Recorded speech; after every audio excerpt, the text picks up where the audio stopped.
1062 The Voice of Love, Kekasih Tuhan masih melanjutkan kebersamaan kita dalam program Bincang Pagi bersama dengan Pendeta Michael Krisdion dari GBI Gibeon. Kami sedang berbincang tentang kalau Tuhan itu baik, kenapa hal buruk terjadi pada orang baik. Kekasih Tuhan, silakan Anda bisa bergabung sembari kami berbincang-bincang. Anda bisa bertanya, berdiskusi, atau bahkan bersaksi berkaitan dengan apa yang kami perbincangkan. Silakan telepon 0315046000. Saya buka untuk Anda. SMS WA 0813-330-60.000. Selalu ada hal baik atau Tuhan melakukan hal yang baik walaupun itu terlihat buruk buat kita. Tadi contohnya suntikan ya. Iya. Imunisasi. Itu baik, jahat sekali buat kita, nangis-nangis gitu ya. Nangis nggak dulu waktu diimunisasi? Nggak tahu gue. Udah lupa masih kecil.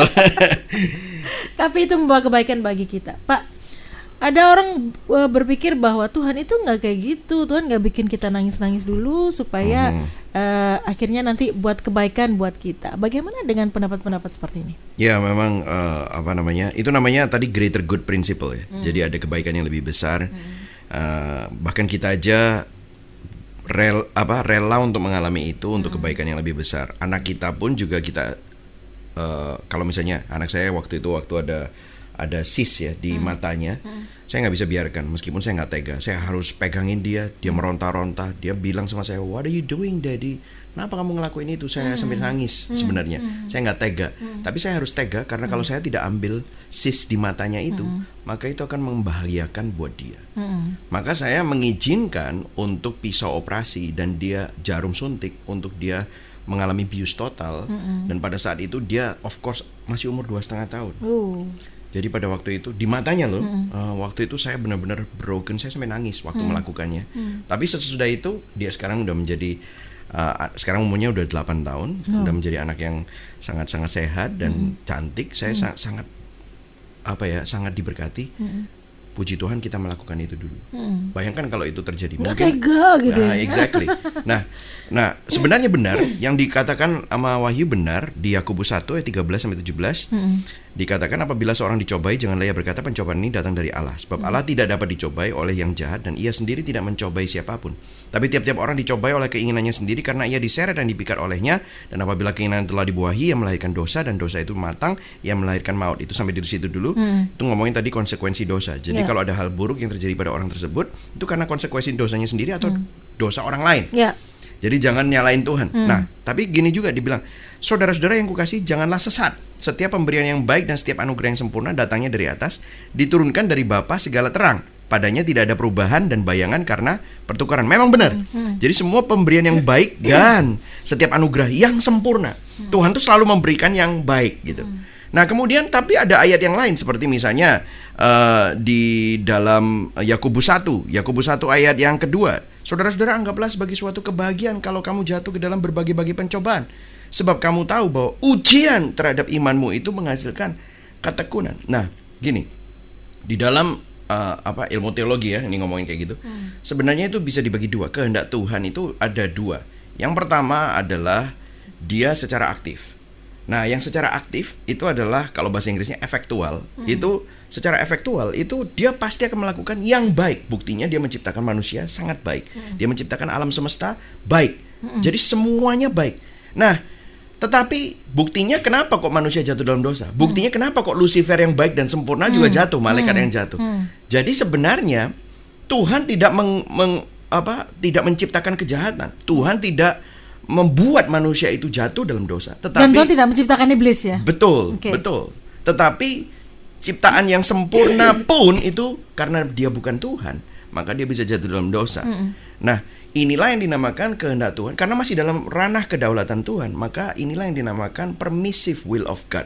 Jadi ini diizinkan Tuhan karena ada greater good principle, ada kebaikan yang lebih besar gitu. Jadi kita nggak akan tahu kebaikan yang lebih besar itu apa sampai nanti kita mengalami yang namanya langit baru bumi baru. Karena kan belum tahu. Kayak sebuah buku itu kan belum selesai masih chapternya. Tengah-tengah nih. Gitu. Jadi kadang-kadang hari ini mungkin Wahyu mengalami yang buruk, terus kemudian 2 tahun kemudian Wahyu lihat ke belakang, itu ternyata bukan buruk loh. Justru melalui itu aku itu jadi lebih beriman, aku diselamatkan dari dosaku. Kesaksiannya banyak sekali. Saya memiliki banyak kesaksian dari konseling-konseling. Sekarang saya ngerti, Pak. Disalamin saya. Kenapa waktu itu Bapak ngomong begitu? Karena sekarang saya sadar bahwa saya diselamatkan dari keserakahan saya. Saya diselamatkan dari hawa nafsu saya. Saya diselamatkan dari berhala yang saya selama ini tidak sadar bahwa ternyata saya lebih percaya sama harta saya daripada Tuhan. Nah, itu kayak gitu-gitu. Kita hanya bisa melihatnya retrospek. Jadi melihatnya waktu kita lihat ke belakang. Setelah 6 bulan kemudian, setelah setahun kemudian. Nah, inilah yang blessing in disguise itu sebenarnya bukan blessing in disguise, tetapi adalah Allah turut bekerja. Roma 8 ayat 28 dalam melalui segala sesuatu. Segala sesuatu termasuk yang apa? Buruk. Berarti itu masih ada dalam kedaulatannya Tuhan. Meskipun bukan dia yang melakukannya, tetapi dalam kedaulatannya diizinkan. Terjadi. Karena apa? Ada Allah bekerja dalam segala sesuatu untuk mendatangkan kebaikan bagi mereka yang mengasihi dia dan terpanggil sesuai dengan exactly. Wah, luar biasa ini hafalnya. Mengasihi dia dan terpanggil. Kalau kita lihat 1 Yohanes 4 ayat 10 dikatakan apa? Bagaimana kita bisa mengasihi Tuhan? Inilah kasih.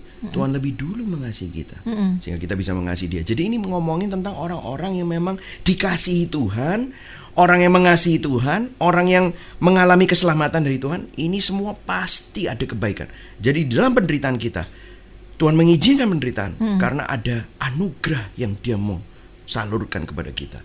Ada kebaikan yang dia mau salurkan. Dan kita juga diingatkan bahwa kita gak bisa hidup tanpa dia. Yohanes 15. Without me, you can do nothing. Itu ya. Tidak dapat berbuat apa-apa di luar aku. Di luar aku. Seperti Yesus pokok, kitalah carangnya. Carang kalau gak connected sama pokok, mati. Ya, itulah. Jadi di sini kita harus kembali kepada firman Tuhan. Jangan ngomongin opini deh. Kalau ngomongin opini nanti kita akhirnya gak koheren dengan apa yang firman Tuhan katakan. Sola scriptura. Itu loh. Ya. Nah, sekarang mungkin ada yang merasa gini, tapi kan saya orang baik. Ya. Kenapa kok Tuhan izinkan gini? Oke. Saya melakukan yang baik, Pak. Saya nggak pernah jahat sama orang. Nah. Orang kaitkan lagi dengan hukum tabur tuai. Nah. Katanya kalau kita menabur yang baik, tuainya pasti baik. Ya, kita perlu kritisis dan kita perlu mengapa hal buruk menimpa orang baik. Oke, kita akan lihat kata-kata itu. Mengapa hal buruk menimpa orang? Tadi hal buruk udah jelas ya. Menimpa orang baik. Saya mau kasih tahu. Apa benar Alkitab ngomong kayak gitu? Kita baca deh ya, Mazmur 51 ayat 5. Sesungguhnya, ini Daud yang bilang, dalam kesalahan aku diperanakan, dalam dosa aku dikandung ibuku. Loh, jadi dari kandungan itu sudah dosa. Roma 3 ayat 10. Roma 3 ayat 10. Tidak ada yang benar, seorang pun tidak. Tidak ada seorang pun yang berakal budi, tidak ada seorang pun mencari Allah. Semua orang telah menyeleweng. Mereka semua tidak berguna. Tidak ada yang berbuat baik, seorang pun tidak. Roma 3:23, semua udah tahu. Manusia sudah jatuh dalam dosa dan kehilangan kemuliaan Allah. Jadi ngomongin tentang kebaikan manusia. Tadi sempat mention di Yesaya 64, kebaikan kita seperti kain kotor. Ini kebaikan kita loh, di hadapan Tuhan. Kain kotor di situ bahasa aslinya adalah pembalut wanita yang sudah terpakai. Imagine kita mau berbangga terhadap itu. Gak ada orang baik di dunia ini. Kalaupun mereka melakukan sesuatu yang baik tanpa ada motivasi ilahi, mereka akan melakukannya untuk self interest. Tetap kepuasan aja tersendiri. Exactly. Kalau untuk self interest itu mah bukan baik, namanya politik, manipulatif. Ya kan? Kalau ngomongin politik sama manipulatif, apakah itu baik? Enggak. Jadi at the end of the day, Tuhan, etika kekristenan bukan etika perbuatan, tetapi etika motivasi. Motivasi kita yang dilihat Tuhan. Itulah sebabnya Yesus bilang, kalau kamu kalau kamu nggak pernah membunuh tapi kamu marah sama saudaramu, kamu sama dengan pembunuh. Kalau kamu bilang kamu nggak pernah berzina tapi kamu melihat lawan jenis dengan pikiran ingin menginginkannya, kamu sudah berzina. Itu etika motivasi. Bukan belum melakukan loh. Baru mikir. Makanya coba bayangkan, karena itulah standar kekudusan Tuhan. Jadi nggak ada orang baik. Jadi sebenarnya kalau ada hal buruk terjadi pada kita, itu semestinya kita layak untuk menerimanya. Tapi kalau ngomongin orang baik, sebenarnya ada satu orang baik. Dan dia mengalami kejahatan yang paling mengerikan. Namanya Yesus Kristus. Dan dia secara sukarela mengalami kengerian di atas kayu salib. Dia yang tidak mengenal dosa menjadi dosa, supaya kita dibenarkan di dalam Kristus. Dibenarkan di hadapan Allah di dalam Kristus. Dia yang tidak menganggap kesetaraannya dengan Allah sebagai milik yang harus dipertahankan. Dia ini Tuhan loh. Tapi dengan sukarela dia mengambil rupa menjadi seorang hamba sebagai manusia. Mati di atas salib, kayu salib. Untuk siapa? Untuk kita. Inilah hanya ada satu orang baik, namanya Yesus Kristus. Jadi Allah yang kaya dengan rahmat oleh karena kasih-Nya yang besar yang dilimpahkannya kepada kita, menghidupkan kita bersama-sama dengan Kristus sekalipun kita telah mati oleh kesalahan-kesalahan kita. Itu Efesus 2 ayat 4-5. Oleh kasih karunia kamu diselamatkan. Itulah kebaikan Tuhan buat kita. Jadi gak bisa kita bilang bahwa kenapa hal buruk terjadi pada orang baik, karena gak ada orang baik. Yang baik cuma satu, Yesus, dan dia mengalami keburukan yang terburuk di seluruh sejarah manusia. Itulah greater good principle, prinsip kebaikan yang lebih besar, bahwa Bapa menetapkan agar anaknya Yesus Kristus mengalami kejahatan dan penderitaan demi keselamatan kita manusia yang berdosa. Itu merupakan kebaikan yang ultimate, maksimum gitu. Masalahnya kebaikan manusia, kebaikan orang itu zaman sekarang mengalami degradasi, Pak. Karena kita pakai standar dunia. Exactly. Padahal firman Tuhan jelas katakan tidak ada orang baik ya. Exactly. Tapi bagaimana dengan kebaikan-kebaikan yang dilakukan oleh orang-orang yang sudah kenal Tuhan? Kita bicara di koridor orang yang sudah kenal Tuhan ya. Ada orang berpikir bahwa ketika dia melakukan yang baik, maka yang baik pun akan terjadi pada dirinya. Tapi toh itu tetap tidak terjadi. Ada yang terjadi, ada yang tidak begitu. Apakah berarti Tuhan tidak adil? Saya harus menjelaskannya dari sisi yang berbeda, karena begini. Kita kembali kepada etika motivasi. Mengapa dia melakukan itu?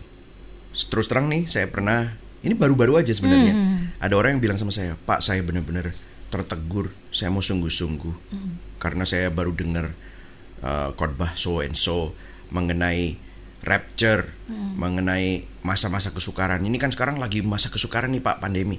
Nanti katanya akan makin susah. Karena itu saya mau sungguh-sungguh Pak. Wah, saya bilang puji Tuhan. Terus saya tanya, kenapa kamu mau sungguh-sungguh?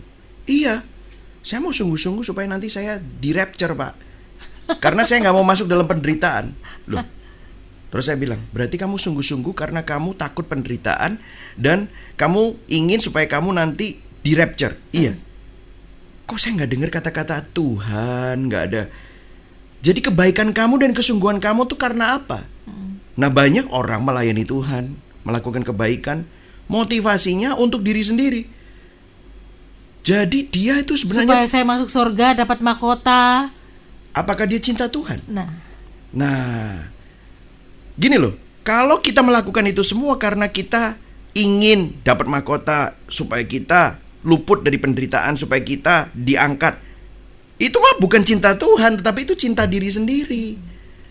Surga gak akan dipenuhi dengan orang yang cinta diri sendiri. Surga akan dipenuhi dengan orang yang sadar bahwa dia dicintai Tuhan terlebih dahulu, diselamatkan Tuhan. Itulah sebabnya mereka bisa mencintai Tuhan. Karena tanpa cinta Tuhan yang membuat kita mampu untuk mencintai Tuhan, kita gak akan punya motivasi yang baik. Nah, waktu kita sadar kita ini diselamatkan, kita ini menerima anugerah Tuhan, kita ini mengalami kebaikan Tuhan, disitulah kita dimampukan untuk melakukan hal-hal yang baik, bukan untuk motivasi yang lain, tapi untuk memuliakan Tuhan. Bukankah di Kejadian dibilang bahwa kita ini diciptakan untuk kemuliaan Tuhan? Biarlah manusia, kita menciptakan manusia menurut gambar dan rupa kita. Dan biarlah beranak cuculah. Itu untuk apa? Memuliakan Tuhan. We are created for the glory of God. Misalnya kalau sebuah smartphone itu dipakai untuk ganjelan meja, bisa nggak? Kalau mejanya itu nggak bisa. Tapi nggak sesuai fungsi. Nggak sesuai fungsi. Sayang dong. Dan apa yang terjadi dengan teleponnya? Rusak kan?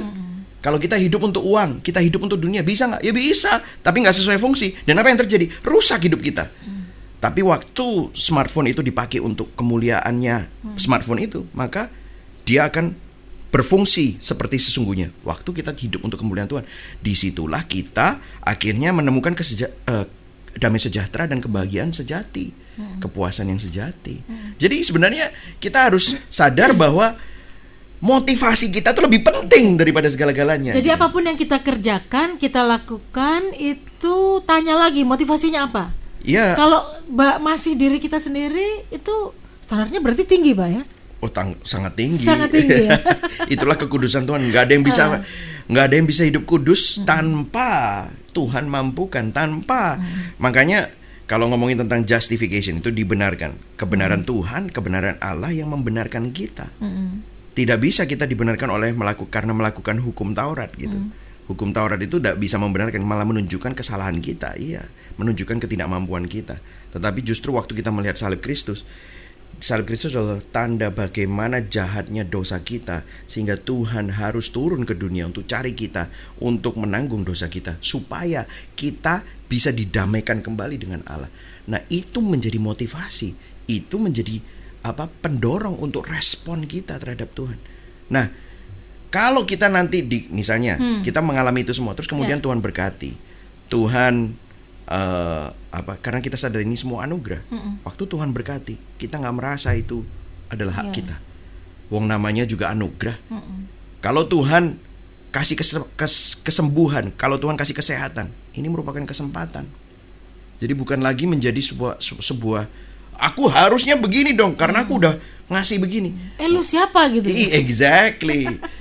Masalahnya sekarang banyak umat Tuhan itu yang maaf saya bilang kurang ajar terhadap Tuhan. Seperti kita malah lagi bilang, bicaramu kurang ajar terhadap aku. Itu kan perumpamaan Yesus yang seorang hamba yang punya utang 10.000 dinar. Dan kemudian ada satu temennya yang utang sama dia 100 dinar. Padahal 10.000 dinar udah gede banget ya. Perbandingannya miliar dengan puluhan kayaknya. Iya, exactly. Dan yang satunya bilang, wah aku ini berhak, ini hakku. Tuhan juga punya hak. Kalau bukan karena kasih karunia kita semua udah habis dibasmi. Tapi hanya karena kasih karunia Tuhan kita diselamatkan. Gitu. Pak, saya tarik ke real ya begini. Apakah berarti kalau hal buruk terjadi pada kita, walaupun kita sudah melakukan yang baik, bisa jadi tadi kan karena dosa kita atau karena dosa orang lain begitu. Lalu bagaimana kita harus bersikap ketika hal buruk terjadi kepada kita sementara kita sudah melakukan yang baik? Disinilah kita harus sadar bahwa ada nilai yang lebih besar yang kita miliki selain hal-hal yang fana. Kita harus sadar bahwa penderitaan, kesukaran, masalah itu memang adalah bagian. Selama kita masih hidup dalam daging dan selama kita masih belum dipanggil Tuhan, itu merupakan bagian dari kehidupan karena kita masih hidup dalam dunia yang sedang menuju kepada kebinasaan. Nggak bisa lewat. Kalau mau lewat RIP ya. Nanti masalah lagi di sana. Kemana gitu? Betul. Karena jadi gini loh. Selama kita masih di dunia, pernah nggak Wahyu ketemu sama orang yang nggak ada masalah? Nggak ada lah. Exactly. Jadi itu adalah sesuatu yang sangat manusiawi. Kita semua memiliki masalah. Nah, ringannya masalah itu semua dari perspektif kita. Selalu kita merasa paling malang. Itu kan masalahnya. Kita selalu ini adalah masalah saya yang terbesar. Semua konseling saya selalu berpikir begitu. Dunia saya hancur. Padahal kalau saya kasih tahu konseling saya yang 2 jam sebelumnya lebih hancur dari lu, gitu. Tapi udah kayak gitu. Nah, disinilah kita perlu sadar bahwa kita memiliki Tuhan. Kita ada Tuhan di dalam setiap masalah apapun. Kan tadi dibilang bahwa di Yakobus, kita kembali kepada Yakobus. Saudara-saudaraku, anggaplah sebagai suatu kebahagiaan apabila kamu jatuh ke dalam berbagai-bagai pencobaan. Kalau ngomongin kebahagiaan kan ngomongnya dapat rumah, dapat terobosan, tender, sembuh, mujizat, lumpuh berjalan, buta melihat. Itu kebahagiaan. Berbahagialah kalau kamu jatuh dalam berbagai-bagai pencobaan, sebab kamu tahu bahwa ujian terhadap imanmu menghasilkan ketekunan, dan biarlah ketekunan itu memperoleh buah yang matang, supaya kamu menjadi sempurna, utuh, dan tak kekurangan suatu apapun. Loh, kok aneh ya? Kontradiksi dengan konsep dunia ya. Pencobaan gak kekurangan suatu apapun, karena kita punya Yesus. Dialah mujizat kita yang terbesar. Dialah harta kita yang paling berharga. Kalau kita punya Yesus, berbahagialah orang yang menangis, karena dialah yang mempunyai kerajaan surga. Lu bisa menangis, tapi masih berbahagia dalam tangisanmu, karena dia punya kerajaan surga. Kerajaan surga ini siapa? Kerajaan surga bukan di sana atau di sini, tetapi dia ada di antara kamu. Yesus lagi ngomong siapa? Dirinya sendiri. Jadi kalau kita memiliki Yesus Kristus, kita memiliki kerajaan surga. Kalau Tuhan ada di pihak kita, siapa yang jadi lawan kita? Itu bukan kayak hebat-hebatan, bukan. Tetapi di dalam penderitaan kita, kita memiliki yang paling berharga dalam hidup kita. Mujizat yang terbesar adalah kita orang berdosa mendapatkan keselamatan. Bukan, Injil itu bukan untuk orang baik jadi orang makin baik atau orang jahat jadi baik, tapi orang mati.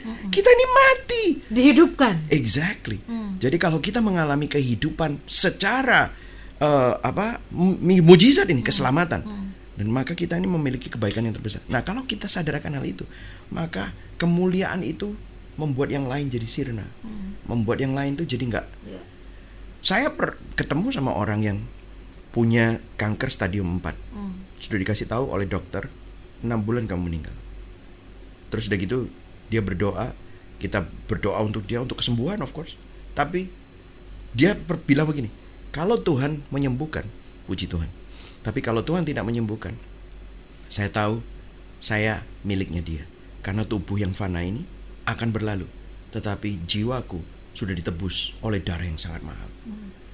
Dia juga ngomong seperti Sadrah, Mesak dan Abednego. Kalau Raja Nebukadnezar ini bilang bahwa kalaupun Tuhan yang kami sembah bisa menyelamatkan kami, ya, pasti bisa. Tapi kalau enggak apa-apa, kami tetap menyembah dia. Exactly. Ya. Nah, ini merupakan sesuatu yang luar biasa. Nah, guess what? Ini sudah 2 tahun setengah nih, orangnya masih hidup. Dan dia masih memberikan kesaksian demi kesaksian di mana-mana. Sehingga banyak orang yang terubahkan pikirannya melalui kehidupannya dia. Bahwa kok bisa ya orang ini sakit, tapi kok bisa punya suatu pengharapan, suatu iman yang luar biasa. Dan itu menjadi suatu kesaksian yang luar biasa. Itulah mujizat yang sebenarnya. Bukan mujizat yang waktu dia sembuh. Dan sehingga akhirnya banyak orang terima Tuhan, mendapatkan suatu pikiran dan sudut pandang yang berbeda, dan mereka bersyukur karena kehidupan mereka yang mereka pikir udah hancur, ternyata nggak sehancur orang ini, gitu. Ya kan? Nah, disinilah kita melihat bahwa ada greater good principle. Ada sesuatu yang lebih baik daripada apa yang kita bayangkan dan pikirkan. Pola pikir seperti ini harus ada dalam pemikiran kita ya. Jadi mindset kita harus diubah. Bahwa tidak selalu hal yang buruk itu buruk juga buat kita. Buat kita ya. Masalahnya konsep baik dan buruk bagi Tuhan dan bagi kita itu kadang-kadang jauh, Pak, antara bumi dengan langit. Benar. Orang berpikir ketika saya berdoa disembuhkan, mujizat. Tapi ketika berdoa tetap meninggal, Tuhan nggak ada nih. Nah, ada orang yang kecewa karena hal itu. Nah, berarti pola pikirnya harus dibetulkan ya. Ya, disinilah kita perlu sadar bahwa hidup kita ini kan memang gini ya, kita nggak bisa melihat masa depan karena kita terbatas oleh ruang dan waktu. Tetapi kita memiliki Tuhan yang baik. Kita perlu percaya bahwa Tuhan adalah Tuhan yang baik. God is good all the time. All the time God is good. Itu kalau di gereja, ngomongnya gitu kan. Tapi begitu mengalami problem, mana Tuhan? God is goodnya. Tetapi kita harus percaya sama karakter Tuhan. Dia adalah Tuhan yang tidak bisa mengingkari karakternya sendiri. Tapi kan kita nggak tahu cerita kita. Bayangkan 1000 tahun itu seakan-akan sehari buat Tuhan. Jadi kan menunjukkan bahwa kita nggak tahu berapa banyak dari hidup kita ini. Hidup kita cuma 70-80 tahun. Kita nggak bisa tahu. Bahkan mungkin apa yang kita doakan mungkin bisa kejadiannya 2 generasi sesudah kita. Itu bukan berarti Tuhan nggak baik. Memang belum waktunya. Kan di dalam doa kita ada 3 caranya kan. Tuhan bilang iya, dan memang itu sudah waktunya. Tuhan bilang tidak, karena itu bukan kehendaknya dan itu nggak baik buat kita. Yang ketiga, itu memang benar kehendakku tapi belum waktunya. Jadi tunggu aja waktunya. Nah, kebanyakan kita hanya melihatnya secara untuk aku. Nah, kita harus rubah cara pandang kita. Kita bukan pusat dari hidup, tetapi Tuhanlah God center. Pusat dari kehidupan kita. Iya, Alkitab bukan tentang kita, tetapi Alkitab tentang Tuhan, ditulis untuk kita. Jadi kalau kita ngelihat Alkitab semuanya aku, ini untuk aku. Akhirnya hidup kita antroposentris. Hidupnya semuanya tentang aku. Padahal hidup kita tentang Tuhan. Ini bukan narsis loh. Tapi ini maksudnya Tuhan bukan narsis. Tapi emang kita diciptakan untuk Dia. Iya. Gitu loh. Penciptaan itu kan untuk menyenangkan yang menciptakan. Exactly. Ya, kalau kita menyenangkan diri kita sendiri tuh sudah keluar dari jalur. Walaupun kita melakukan yang hal kelihatannya baik, tadi dikatakan bahwa tidak ada yang baik ya. Benar. Baik. Ya. Kekasih Tuhan, dari apa yang disampaikan oleh Pak Michael tadi, mungkin ada hal-hal yang ingin Anda tanyakan berkaitan dengan keadaan Anda hari-hari ini. Saya tidak tahu apa yang sedang Anda alami, apa yang sedang Anda hadapi. Anda bisa berbagi bersama dengan kami. 0315046000. Saya buka untuk Anda. SMS WA 0813 330 60.000. Kami kembali ke ruang dengar Anda sesaat lagi.